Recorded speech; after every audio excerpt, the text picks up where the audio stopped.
Hi friends, வாங்க நம்ம புதுசாக ரீபார்ட் பண்ண பேபி பிளான்ஸ் பற்றி பார்க்கலாம். பாருங்கள், இது 7th டே அப்டேட். போன சண்டே நம்ம வந்து ரீபார்ட் பண்ணோம், உங்கள்கிட்ட காமிச்சிருப்பேன்.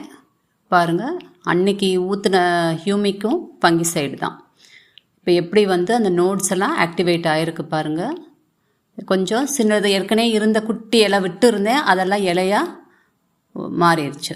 இந்த செடியில் எல்லாத்தையுமே கம்ப்ளீட்டாக எடுத்திருந்தால் நோட்ஸ் வந்து ஆக்டிவேட் ஆகிருக்கு. இது கொக்கோபீட், இது ரெண்டும் கொக்கோபீட் மீடியா. ஒரு இடத்துல லேசாக டைபேக் வந்திருக்கு. அதை இப்போ நம்ம எதுவும் கட் பண்ணக்கூடாது, அதுக்கு இன்னும் கொஞ்சம் டைம் இருக்குது. நான் எப்போ கட் பண்ணணும்னு சொல்கிறேன்னா அப்போ கட் பண்ணிக்கலாம். இது 7th டே அப்டேட்டு. பாருங்கள், நோடெல்லாம் ஆக்டிவேட் ஆகிருக்கு. இப்போ இந்த 7 டேஸ்க்கு நான் என்ன பண்ணேன்னா, சும்மா வெறும் ஸ்ப்ரே மட்டும்தான் 3 டைம்ஸ் அந்த ஸ்டெம்மில், காலையிலையும் மத்தியானமும் ஈவினிங்கும் 3 டைம்ஸ் ஸ்ப்ரே மட்டும்தான் பண்ணியிருக்கேன். கொக்கோபீட் பாருங்கள் எப்படி இருக்குன்னா, இது மோகனாங்கிற பிளான்ட்டு.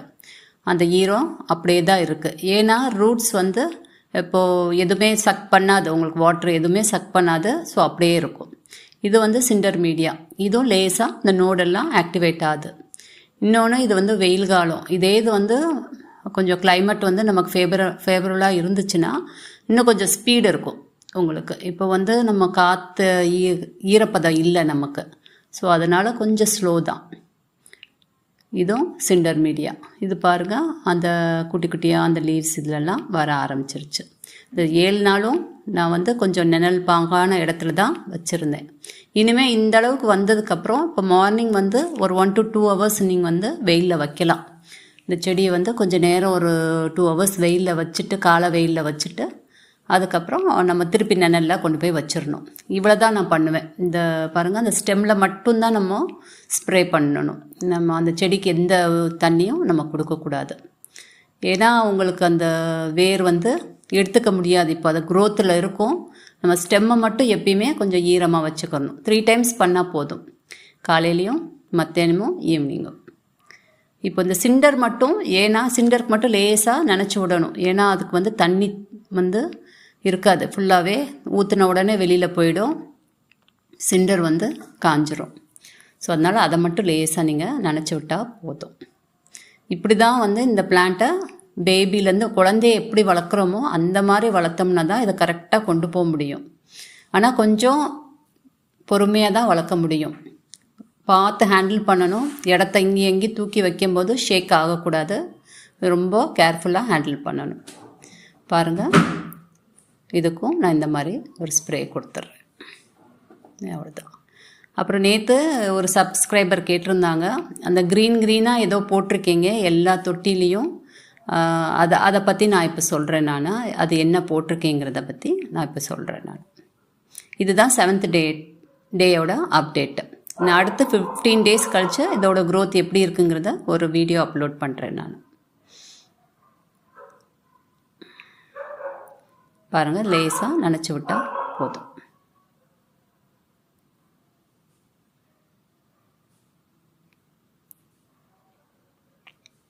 க்ரோத் எப்படி இருக்குன்னு பாருங்கள் 7th டேயில். இப்போ பாருங்கள், இதெல்லாம் வந்து அந்த 65 days ஆன பிளான்ட். வேரெல்லாம் பாருங்கள், ஒயிட் ரூட்ஸ் எல்லாம் வெளியில் தெரியுது நமக்கு. இப்போ இந்த அளவுக்கு இந்த கொக்கோபீட்டில் இதுதான் ஒன்று, வேரெல்லாம் ஸ்பீடாக க்ரோத் இருக்கும், அந்த வெளியிலே தெரிய ஆரம்பிச்சிருச்சு. ஸோ நம்ம வந்து இப்போ நம்ம வெயில் அடிக்குது, டைரெக்டாக வெயில் அதில் பட்டுச்சுன்னா அந்த வேரெல்லாம் கருகிரும். வேர் கருகுச்சுன்னா ஆட்டோமேட்டிக்காக செடிக்கு பாதிப்பு வரும். பாருங்கள், எல்லாத்துலேயுமே குட்டி குட்டியாக அந்த மாதிரி வேர் தெரியுது. ஸோ நான் என்ன பண்ணுறேன், இந்த மாதிரி ஒரு பழைய ஷேட் நட் என்கிட்ட இருக்குது. எல்லா செடிகளுக்கும் இந்த மாதிரி கட் பண்ணி நான் போட்டுடுறேன். அதனால இந்த சின்ன செடிகளுக்கும் கவர் பண்ணிடுறேன். நான் கவர் பண்ணிவிட்டு ஏதாச்சும் இந்த காற்றுல எதுவும் பறந்துடாமல் இருக்கிறதுக்கு ஏதாச்சும் ஒரு வெயிட்டை நம்ம வச்சிடணும். இப்படி தான் அந்த ஷேட் நட்டை நம்ம ரவுண்டாக அந்த தொட்டிக்கு ஏற்ற மாதிரி ஒரு ரவுண்டாக கட் பண்ணி சென்டரில் ஒரு கட் கொடுத்துட்டிங்கன்னா அந்த செடியில் நம்ம வைக்கிறதுக்கு கொஞ்சம் ஈஸியாக இருக்கும். பாருங்கள், இதை அப்படியே எடுத்து அந்த இதுக்கிட்ட அப்படியே நான் வச்சிடுறேன். இப்படி க்ளோஸ் பண்ணி வச்சிட்டோம்னா டைரெக்டாக வெயில் படாது, உங்களுக்கு செடி பாதுகாப்பாக இருக்கும். இதே இது நீங்கள் சாயில் மீடியாலாம் இருந்துச்சுன்னா அதிலெல்லாம் வந்து நம்ம கொக்கோபீட்டே மேலே வந்து மல்ச்சிங்காக போடலாம். காய்கறி செடி அதுகளுக்கெல்லாம் நம்ம இலை தலையை போட்டு மூடுவோம். பட் இந்த கொக்கோபீட்டுக்கு நம்ம வேறு எதுவும் போட முடியாதுங்கிறனால நான் வந்து இந்த மாதிரி ஒரு நெட்டை வந்து இந்த மாதிரி க்ளோஸ் பண்ணிடுறேன். க்ளோஸ் பண்ணி இப்படி வச்சிட்டோம்னா பாதுகாப்பாக இருக்கும். நம்ம அந்த வேரில் எதுவுமே படாது. ஒரு வெயிட் ஏதாவது தூக்கி நீங்கள் வச்சிடணும். வச்சிட்டிங்கன்னா காற்றுல பறக்காமல் இருக்கும். இந்த மாதிரி தான் நான் எல்லா பிளான்ட்டுக்கும், ஈவன் அந்த சிண்டருக்கும் அது க்ளோஸ் பண்ணி தான் வச்சுருக்கேன். இது நான் இப்போ இந்த ஷூட் பண்ணும்போது இது மத்தியானம் ஒரு 1:30க்கு நான் பண்ணேன். 1:30க்கு நான் எப்பயும் மார்னிங் வந்து ஒரு ஸ்ப்ரே கொடுத்துருவேன். மத்தியானம் வந்து ஒரு 1:30 அந்த டைமில் வந்து இந்த சின்ன செடிகளுக்கு, பெருசுக்கு கிடையாது, இந்த சின்ன செடிகளுக்கு, ஏன்னா அது பேபி பிளான்ட்ஸுங்கிறனால இதை கொஞ்சம் கேர் ஜாஸ்தியாக எடுத்துக்கிறணும் நம்ம. இது சின்ன செடிக்கு எல்லாமே ஒரு ஸ்ப்ரே கொடுத்துருவேன். இதே இது நம்ம மழை காலத்தில் வளர்த்தோம்னா இவ்வளோலாம் நம்ம மெனக்கட தேவையில்லை. கொஞ்சம் கிளைமேட் நமக்கு ஃபேவர் பண்ணும். இப்போ இந்த வெயிலுங்கிறனால அதனால தான் நான் சொல்கிறேன், இந்த வந்து செப்டம்பர் அக்டோபரில் அப்படி நம்ம செடி வாங்கி வளர்க்கும் போது இந்நேரத்துக்கு இந்த செடியெல்லாம் ஒரு 6 months அந்த பிளான்ட் ஆயிருக்கும். இது நான் வாங்கும் போதே வந்து டிசம்பர் 28 ஏதோ அன்னைக்கு வாங்கினேன். ஜனவரியில் தான் ரிப்போர்ட் பண்ணோம். அந்த டைமில் ஜனவரி நெருங்கிருச்சு. ஸோ இதெல்லாம் ரொம்ப சின்ன செடியாக இருக்குது. இதை கொஞ்சம் பார்த்து கொண்டு வரணும். இந்த டைமில் தான் மைட்ஸ் ரொம்ப வரும். ஏரில் காற்று ஈரப்பதமே இருக்காது. அப்போ மைட்ஸ் வந்து நிறைய அட்டாக் பண்ணும் செடியை. நம்ம ரொம்ப கேர்ஃபுல்லாக பார்த்துக்கணும். எவ்வளோ கேர்ஃபுல்லாக பார்த்துக்கிட்டாலும் மைட்ஸ்கிட்டேருந்து தப்பிக்கவே முடியாது. பாருங்கள், நான் மத்தியானம் இந்த டைம்லேயும் வந்து லேசாக, அப்போது டைரெக்டாக வெயில் இருக்கும்போது நம்ம இந்த ஸ்ப்ரே பண்ணக்கூடாது. எனக்கு இந்த இடத்துல அவ்வளோ வெயில் வராது, அதனால நான் பண்ணுறேன். நீங்கள் அந்த மாதிரி வச்சுருந்தீங்கன்னா நீங்கள் கொஞ்சம் நிழல் இடத்துல தூக்கிட்டு போய் உங்கள் செடியை வச்சு, ஏன்னா வெயிட்லெஸ் தான், தூக்கி போய் வச்சுட்டு நீங்கள் ஸ்ப்ரே கொடுக்கலாம். பாருங்கள், இந்த தளிரெல்லாம் எவ்வளோ ஃப்ரெஷ்ஷாக நல்லா இருக்குது பாருங்கள். இப்படி இருக்கிற தளிரை இப்போ நான் கீழே காட்டுறேன் பாருங்கள், எப்படி இருக்குது அந்த இலையை பாருங்கள். எல்லோயிஷ் ஆகிடுச்சு. இந்த எல்லோயிஷ் ஏன் ஆகுது அப்படின்னா இதெல்லாம் வந்து மைட்ஸு. இந்த மைட்ஸ் தான் இந்த மாதிரி பண்ணுது பாருங்கள். இந்த மைட்ஸ் ஃபுல்லாகவே எல்லோயிஷ் ஆகிடுச்சு. அடியில் நீங்கள் எடுத்து பார்த்தீங்கன்னா குட்டி குட்டியாக இருக்கும் அந்த பூச்சி. நம்ம கண்ணுக்கே தெரியாது, அந்தளவுக்கு இருக்கும். இந்த கலர் இந்த மாதிரி சேஞ்ச் ஆச்சுன்னா அந்த இலையில் இருக்க எல்லா ஜூஸையும் அதை எடுத்துரும். ஜூஸை எடுத்துட்டா அந்த இலை அந்த மாதிரி ஃபேட் ஆயிரும். பாருங்கள், இந்த அட்டை வச்சுருந்தோம், அவ்வளோ பூச்சி அதில் இருக்குது.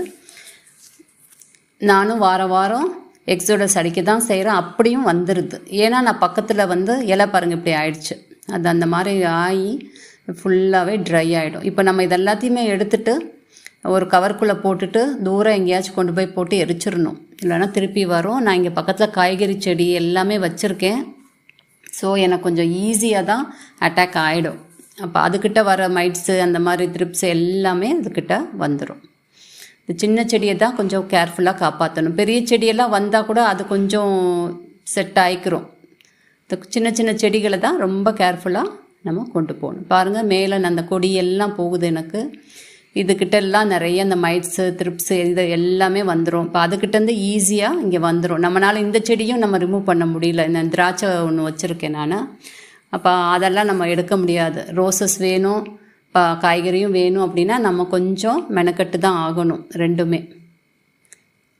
இப்படி தான் நான் வந்து செடியெல்லாம் மெயின்டைன் பண்ணுறேன். இந்த குட்டி குட்டி செடியெல்லாம் மெயின்டைன் பண்ணுறேன். இந்த பெரிய பெரிய செடிக்கெல்லாம் 1-2 வந்தால் கூட அது வந்து கண்ட்ரோல் பண்ணிடலாம். ஏன்னா செடி பெருசு, அது தாங்குகிற அளவுக்கு அதுக்கு சக்தி இருக்கும். பட் இந்த சின்ன செடிகளை தான் நம்ம வந்து ரொம்ப கேர்ஃபுல்லாக ஹேண்டில் பண்ணணும். பாருங்கள் எவ்வளோ பூச்சி இருக்குன்னு.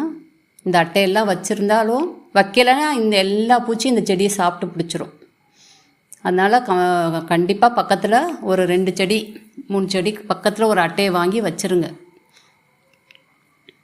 பாருங்கள், இதுதான் அந்த மைட்ஸோட இது. பாருங்கள் இலை எப்படி இருக்குது பாருங்கள், இலை ஃபுல்லாகவே எல்லோ. இது பெரிய செடியெல்லாம் கொஞ்சம் தப்பிச்சிரும். அந்த அளவுக்கு நம்ம கண்ட்ரோல் கொண்டு வந்துடலாம். சின்ன செடிக்கு தான் நிறையா வரும்.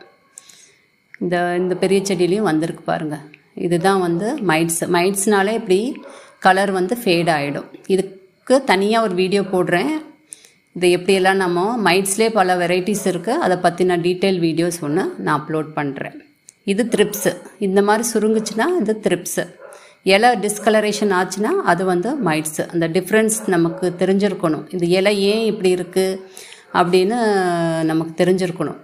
தெரிஞ்சோம்னா அதுக்கு என்ன பண்ணணும் அப்படிங்கிறத நம்ம கொஞ்சம் கேர்ஃபுல்லாக. இதுவும் த்ரிப்ஸ் தான். பாருங்கள் எப்படி சுருங்கி இருக்குன்னு. Thank you friends.